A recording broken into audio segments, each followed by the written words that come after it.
Creative Educator community, welcome to the Adobe Creative Educator Show. We are so excited to be here with you today for a very important topic to kick off the year, Igniting 2021 with Student Creativity. So if you're just joining in the chat, please post where you're joining us from in the world and what you're teaching. We'd love to get to learn a little bit more about you. But before we get started, for those who I haven't met, I'm excited to meet you this year. My name is Clara, and I lead our educator community programs here at Adobe. And we'd love for you to join us in our weekly Adobe Creative Educator show every Thursday at 10:30 a.m. Pacific time. And I am joined here by my partner in crime, Miss Tanya Abreth. Hello, everybody. Happy New Year. Interesting year, hopefully a great year. And we're so thrilled to be back after some time off the last few weeks on our break. We're hoping that your year has started off great. Definitely feel free to use the chat and tell us a little bit about where you're joining us from. We'd love to learn more about you. Well, we have an awesome guest today, one of my very favorites, and also a very dear friend. And I'm going to bring him on right now. The Tech Rabbi! Yeah! So I'm so excited to have you here. We'd love for you to introduce yourself. Tell us a little bit about you. Yeah, absolutely. Well, first of all, always a pleasure to have awesome conversations with both of you around creativity. While we don't get to do it as much because we're not in person, it's always great to do it virtually, over Zoom, over live stream. And for those that are not familiar with me and my work, my name is Michael Cohen. I'm also known as the Tech Rabbi, and I'm a director of innovation at a boys' high school in Los Angeles. I run a entrepreneurship incubation program, and I oversee our innovation STEAM department. I am incredibly obsessed with Adobe products. It all began in sophomore year of high school when I taught myself Photoshop.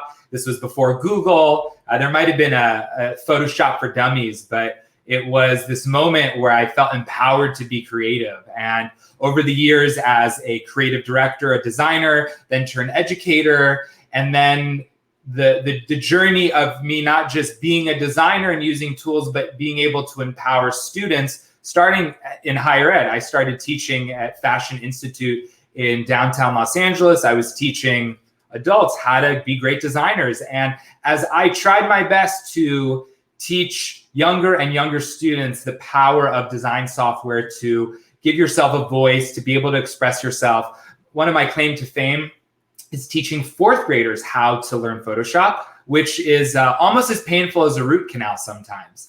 But the power of Adobe Spark, which I'm excited to chat about and do a little bit of a demo a little later, that has allowed me to empower students, young children, as young as like first grade, kindergarten, year 2 kindergarten. I've had students creating content. So I'm obsessed with creativity, helping people reveal their own creative capacity and using the right tools to make that happen. And Michael, we were just chatting before the show. You have the coolest job and really being able to see how students can become entrepreneurs. You were also telling me about one of the products that the platform that group of high school students had developed. Do you want to tell us a little bit more about that? Yeah, absolutely. So I spent the past 3 years incubating or building an incubator at the incubating an incubator. I guess that works at the school that I'm at. They brought me to infuse entrepreneurship into the innovation in the STEM departments, because a lot of the times those types of programs are extremely technical and they lack imagination, they lack creativity, they also lack a mission to solve a problem for someone else. And what we've done over the past 3 years is really give students an opportunity to understand, where do good ideas come from? They don't always have to come from this like something from nothing moment, but then guiding my students through that process of product or service validation, doing market research, primary research. I know for me, I didn't do any sort of significant first-person research until grad school. And here I am, not just training, but having my mind blown that sophomores, juniors, seniors in high school are able to develop research surveys, connect with people, get insights, and then prototype, build their pitch skills, and be able to then get things out into the world. So after 3 years, I've had some pretty cool projects over the years where they inspire me, the growth of students, but I have a group of students right now. It is more timely than ever. They are building a platform right now to help young people develop a stronger debate skill scope, which means, and we see this right now in the polarization of where we are, is that everyone on the internet, so it seems, it's really not everybody, but that's the perception we get, because social media can create sort of this false scale of conversation. But there's a lot of extremes where it's basically, without getting into too much of an intense political tangent, it's like you're on one side you're a communist, on the other side you're a Nazi. And that is not a way to have conversation around important topics. So they're building this community, they're building this learning mechanism to help people build those skills. So these are juniors in high school, and they right now have 15 college organizations with over 1,000 students ready to beta test their MVP product that they built in the next 2 months. And just the idea that I'm even saying that after 3 years is mind-blowing, that students with their school load, focusing on school, trying to, they're full-time students, to be able to build something. It also really shows that anyone can start a side hustle these days that could turn into something amazing. So I'm excited to share that. And I don't know, I get joy from the success right now of my students, and trying to see how I can scale this process to help more students, more young people have these opportunities and experiences. That is so cool and so needed right now, and powerful that your students have created this platform and can already test it with other institutions. So looking forward to seeing more about that, and hopefully with more organizations using that platform. But speaking of innovation and student voice and really empowering students, 2020 was, their words can't even describe 2020 for so many educators. And I know many of us are looking forward to 2021 for new beginnings. Many educators who I know who are tuning in right now are in a variety of different classroom models. So it might be in-person, hybrid, still distance learning. Thinking about that, how do you see classroom dynamics changing for 2021, especially when it comes to elevating student voice? It has been a year. It's been a wild year. I think this is actually the best. This is the best analogy right now for the year. I just bought this. This is my Hanukkah present to myself. It's a happy dumpster fire. And the fire. The context of that is that sometimes we're in a space where there is a fire, and we associate fire with destruction, with danger. But sometimes fire, if we can get control of it, it can actually warm us up. And I really feel like that needs to be my personal mantra of 2020. Personally, myself, I've been a parent of children that were in full Zoom, and then sort of a hybrid. My children are actually right now in school. They've been in school since the beginning of the year, and with all of the craziness of social distancing, they've had a couple one school closure, and it's intense as a parent to ensure that your child is given the opportunity to learn, and also selfishly the opportunity for me as a parent to breathe. But meanwhile, as an educator, so I had this incredible level of empathy because not only am I experiencing it, I'm running a hybrid model. We have students that are for my own school. We have students in the morning that come for their Judaic studies learning in the morning. So they come to pray, and then they're there for the first part, and then they go home and they get on Zoom, and all their general studies courses are on Zoom. So I have yet to have a single class that is in person. And it's draining. It's draining for them. It's draining for me. But there's opportunities. There are ways to connect to students and give them opportunities to have voice where they might have not had voice before. And I think that long term, there has to be some sort of hybrid model that allows for the tools to create a hybrid when we talk about discussion, even if it's in person, but also the way in which, like the when and the how and the where we learn. And I think that there has to be something with work, with school, where we have these moments where, there's no reason why I, as a teacher, can't go on vacation at some point during the winter. And in the mornings, I'm teaching remotely. And in the evenings, I'm enjoying the sights and sounds of the place where I'm at, and the weekends as well. I've heard many examples of different friends of mine in different professional spaces that they took this opportunity of remote work to go and travel and work remotely. And I just feel like these kinds of things need to change. But what's frustrating for me is that, as much as educators, we want to see something new come out, I still see things from state superintendents like, okay, so we're gearing up for state testing. I'm like, are you mad? Literally, are you mad? Like, what are you talking about? We have to use this opportunity right now where we are in some sort of model that is in flux. So, you might say, oh, I'm in person. No, I'm hybrid. We're in flux to figure out what long-term, what are the opportunities? What are the good things that can be taken out of this? Because we still have equity problems. We still have students that don't have strong, consistent internet. I know students in wealthy neighborhoods that don't have good internet, or internet was not designed for 7 people in a home to be video streaming their content.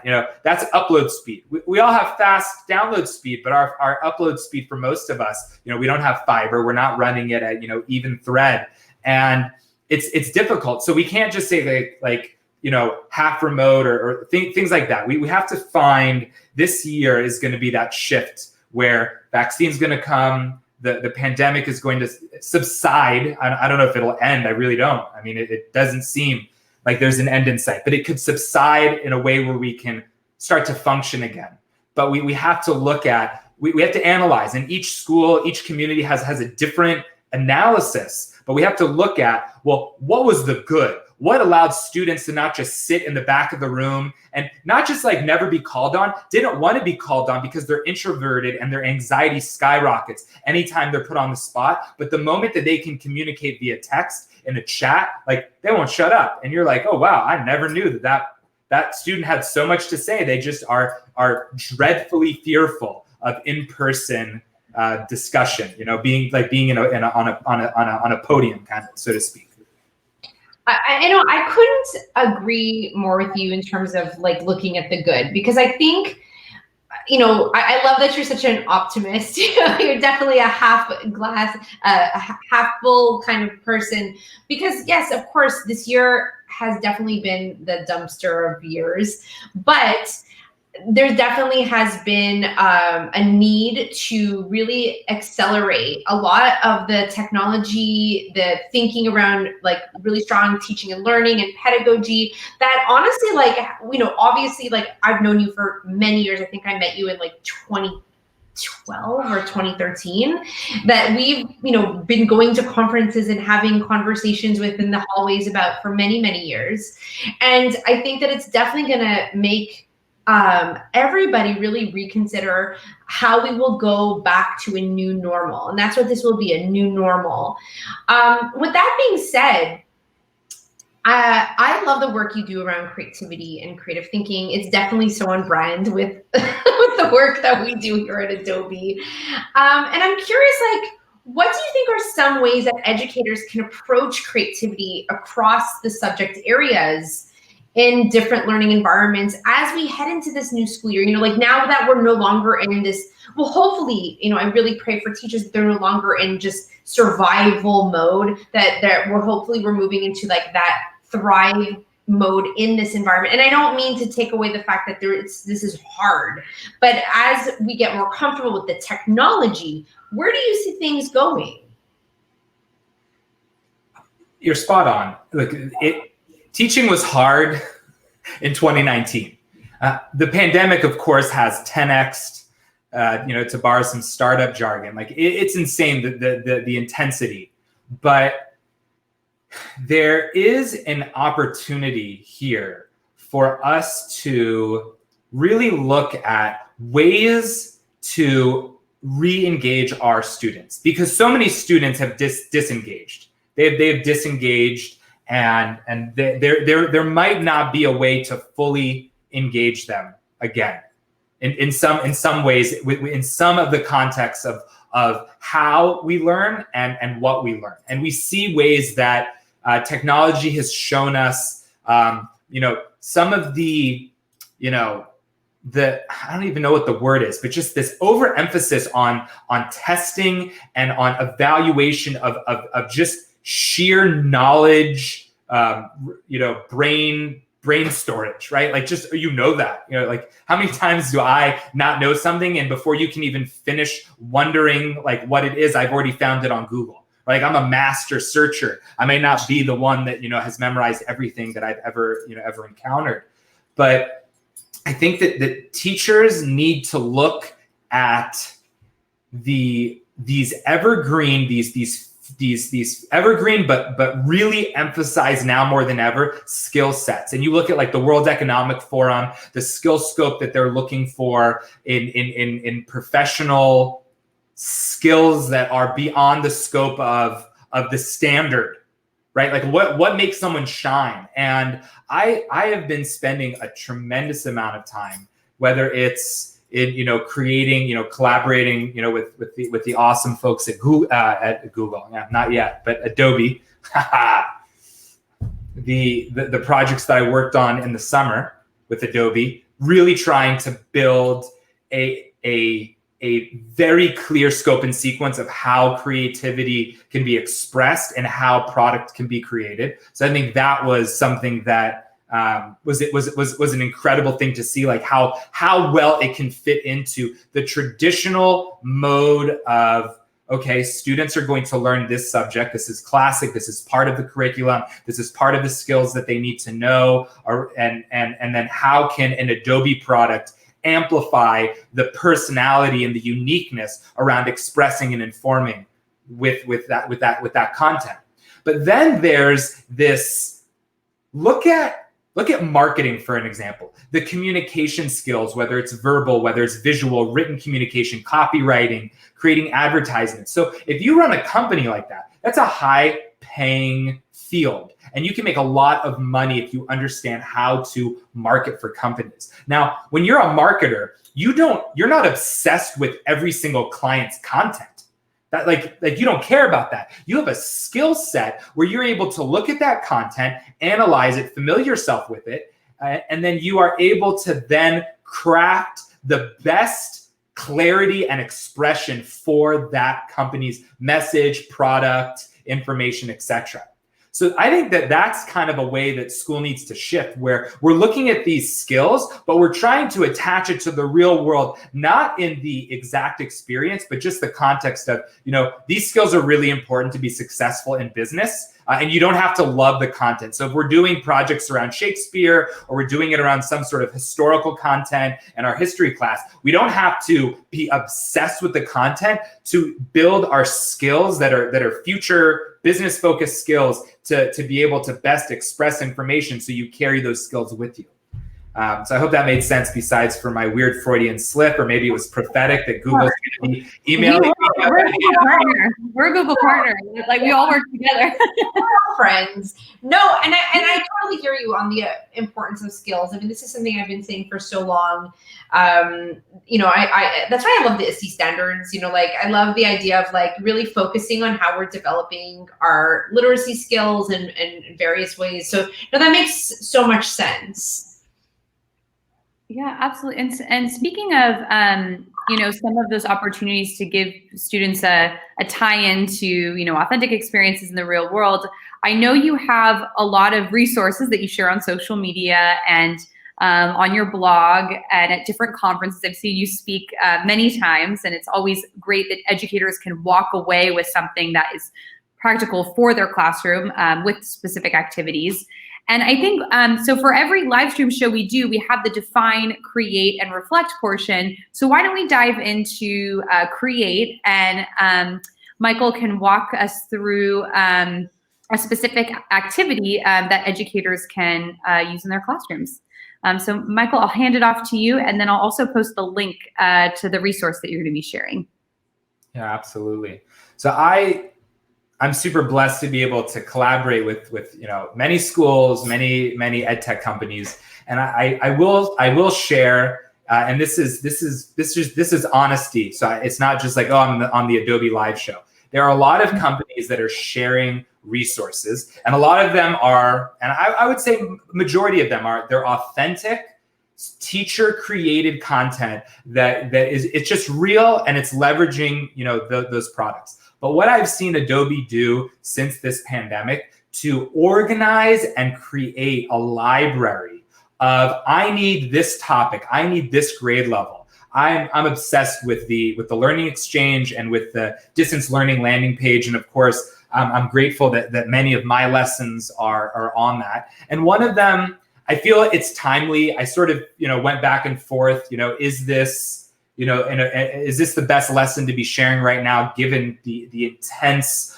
polarization and just the intense political climate? But I realized something, that I'm about student voice, Adobe is about student voice, and this project is about student voice. I created the assignment probably about 2 years ago, and turned it into a Adobe connected lesson this summer. And it's a political stump speech assignment where you as a student are challenged to really familiarize yourself with the full scope of the different issues that you care about, and understand the stump speech process. So for those that are watching that are maybe not so sure about a stump speech is a speech that a politician uses over and over again. They might adapt it here and there, but it's really their mantra. It's their core message of, this is what I represent, and these are the issues that I care about. And I think that more students need to be able to articulate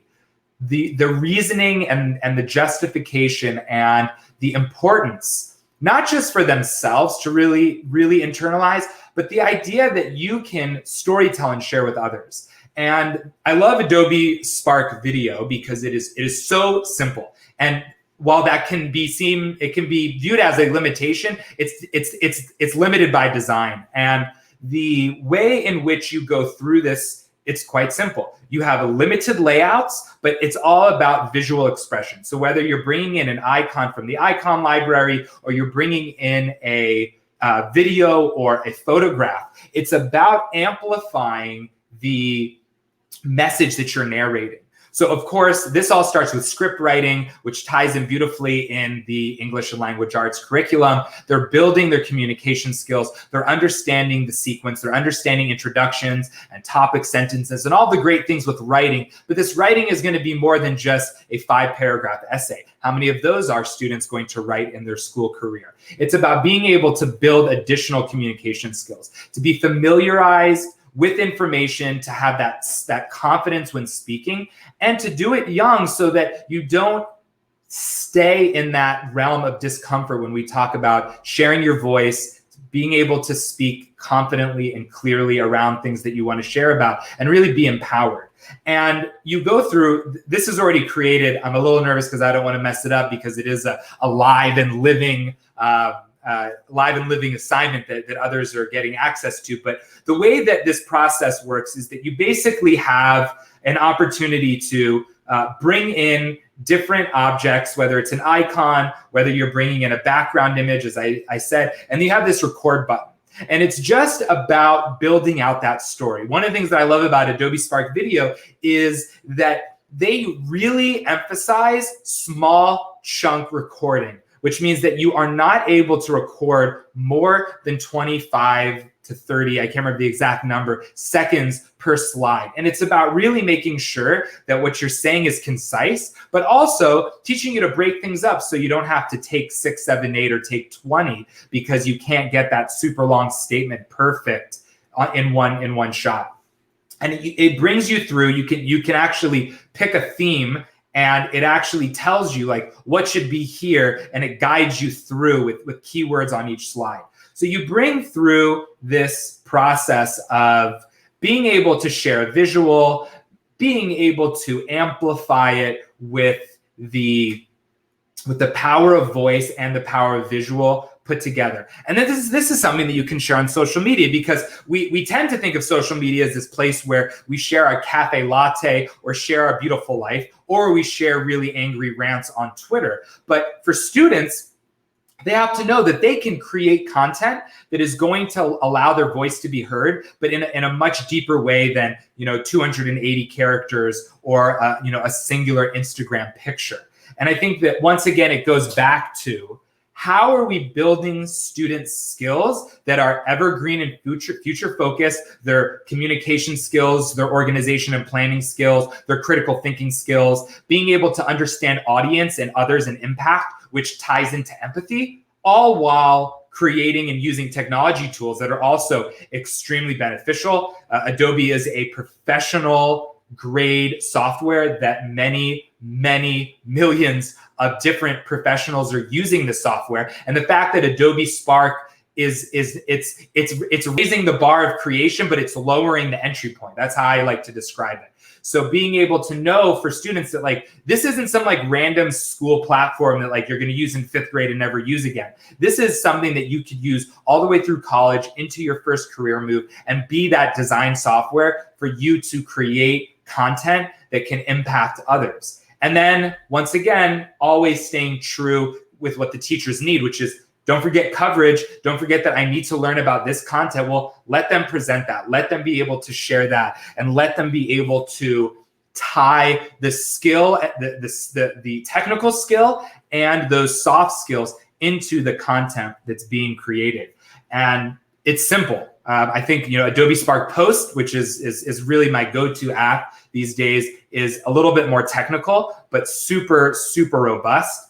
And like for me, like I have this production and design background. So, I'm using Adobe Premiere. If I'm feeling like I need something a little simpler, Premiere Rush, but Spark Video for anyone K20 could be using this in an incredibly impactful way. And yeah, you know what, if you need to, I wouldn't even use the word graduate, but move to a different tool because you need some sort of unique or more technical output. But if you're just narrating a story and trying to capture content so that you can share it and be assessed that you've shared something valuable, whether it's the teacher evaluating you or that you're empowered by your teacher to facilitate learning for other peers in your classroom and not solely put the burden as an educator that learning can only happen through me, that I'm the sole conduit of the dissemination of knowledge. So I think that is what's been really exciting for me when I look at how do we empower students? How can we use platforms like Adobe Spark Video to make that happen? And really right now more than ever, how do we tie those classroom skills into not just having conversations, which I know many students over the next couple weeks, probably the next the next month at least until January 20th, are going to be talking about this in their classroom, or at least we hope they are.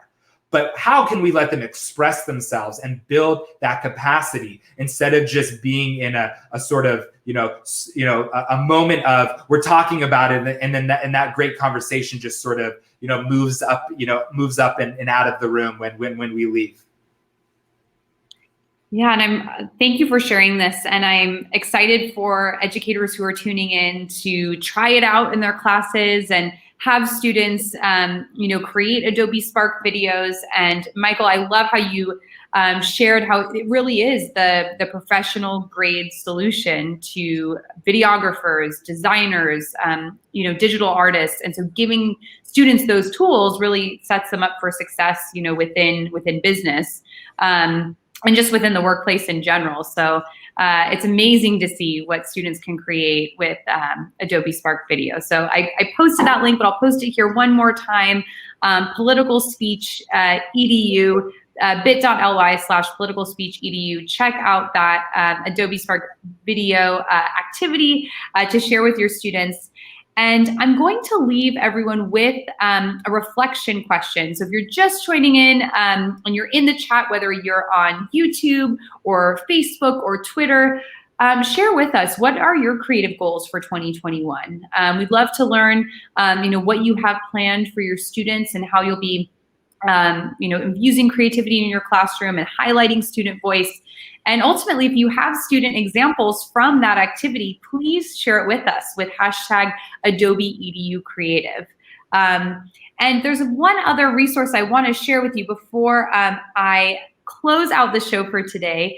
But Michael also has another amazing resource. How can you use What If to imagine creative stories and solutions? If you go to bit.ly/whatifedu, which is on the Adobe Education Exchange, which is our open educational resource platform for teachers, you can check that out. And Michael, anything else to add on this other activity that teachers can take a look at?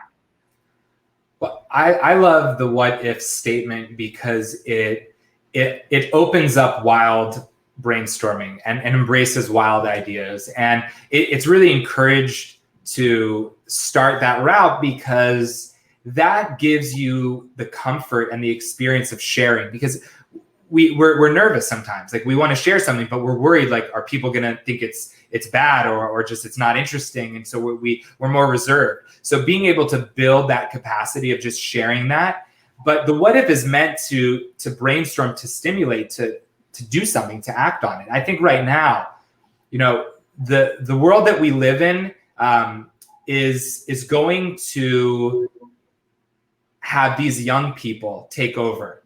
Mm-hmm. And I want to empower them to really think differently, to usher in a new way of thinking and being, because I don't believe that the old guard is going to shift easily. And so if we as educators can empower students to really think and just embrace those wild ideas, really great things can come out of it. And I'm just excited to see, how educators use these resources and to hear from them, on social media. I need more of that. I need more of educators saying, hey, you know what, I tried this and my students today, like, they had a good day. Like, I need more of that in my life. Yeah, absolutely. And so timely for the state of the world right now. And what better to have more student ideas and bringing in new voices into the mix. So thank you so much, Michael, for joining us today. Anything else you'd like to share? I know your Twitter handle is @TheTechRabbi. I love following you on Twitter and checking out all the resources you share. Anything else that you'd like those who are tuning in to check out and stay in touch with you? Just social media. Let's be connected. If you have the energy to be on those spaces, to have conversations about how we can help students, because at the end of the day, with all of the craziness in the world, we're still showing up and we are in charge of these young people, and we need to be able to engage them and to keep them connected. And I truly believe that bringing in and infusing creativity into the classroom is one of those links. And I'm happy to have conversations and to support and also to learn. Like, I'm there to learn as well. And I'm always excited to have educators that connect with me there, share insights that I get inspired from and learn from as well. And couldn't agree more. It's such a source of inspiration, especially as many of us are at home and teaching remotely. So thank you so much for taking the time. I know you're incredibly busy, especially with the new year starting and working with students. So we really appreciate your time and looking forward to seeing you on social media spaces. Awesome. Thank you so much for having me. Thank you. And thanks everyone for tuning in. We'll be back next Thursday at 10:30 a.m. Pacific time. I'm looking forward to another great year with all Adobe Creative educators. So thank you, and we will see you next week.